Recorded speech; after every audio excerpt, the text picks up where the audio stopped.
บอดជំរាបសួរអ្នកទាំងអស់គ្នាថ្ងៃនេះខ្ញុំនឹងធ្វើការបង្ហាញបងប្អូនបន្តិចទាក់ទងទៅនឹងការពីថ្ងៃមុនខ្ញុំបានបង្ហាញរួចហើយពីរបៀបក្នុងការបង្កើត Gmail ថ្ងៃហ្នឹងខ្ញុំធ្វើសូមបង្ហាញទាក់ទងទៅនឹងគឺការបង្កើត YouTube Channel ដែលយើងហៅថាជួនកាលយើងអាចហៅថា YouTube account ណាអញ្ចឹងទាក់ទង Channel របស់ YouTube អញ្ចឹងយើងអាចចូលទៅបង្កើតបានដោយវាយអាសយដ្ឋានមក www.youtube.com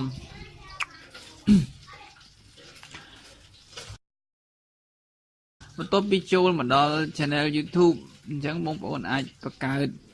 YouTube account បានដោយបងប្អូនចុចទៅលើនេះ sign in អញ្ចឹងបងប្អូនចុចទៅលើ sign in មក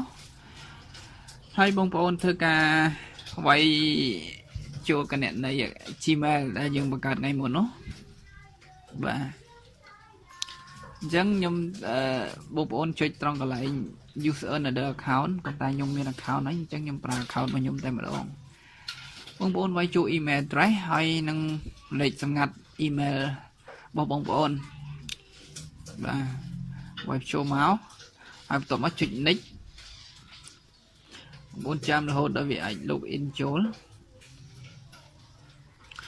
ចឹងនៅពេលដែលបងប្អូន login ចូលបងប្អូនឃើញ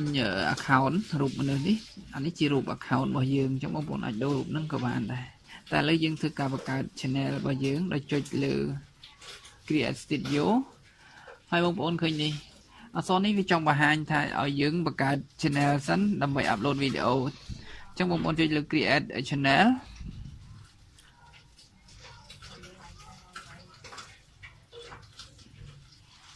បាទសូមវាយពីចូលត្រង់កន្លែងនេះឈ្មោះជាឈ្មោះ channel របស់យើងណាបងប្អូនត្រូវមានគោលបំណងឲ្យច្បាស់លាស់បើសិនជាយើងបង្កើត channel គោលបំណងធ្វើអីមួយអញ្ចឹងយើងដាក់ឈ្មោះហ្នឹងឲ្យវាត្រូវទៅតាម channel របស់យើងបាទអញ្ចឹង channel របស់ខ្ញុំដាក់ថា LDP YouTube Community channel ហ្នឹងគឺខ្ញុំធ្វើខ្ញុំសាកដាក់ទៅណាធ្វើវាសម្រាប់ធ្វើការផ្ដល់តាក់ទងទៅនឹងបច្ចេកទេសក្នុងការរកលុយតាម YouTube ខ្ញុំជិះ create a channel អូខេ channel យើងបង្កើតបានហើយតែយើងអត់បានផុសវីដេអូទេណា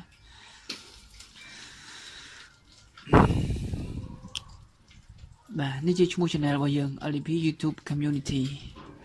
អូខេមានតែប៉ុណ្្នឹងទេ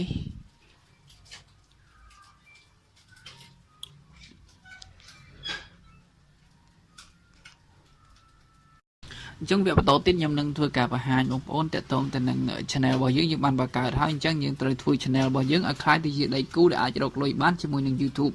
បាទសូមអរគុណអញ្ចឹងចាំបន្តទៅវគ្គក្រោយមួយទៀតបាទអរគុណច្រើន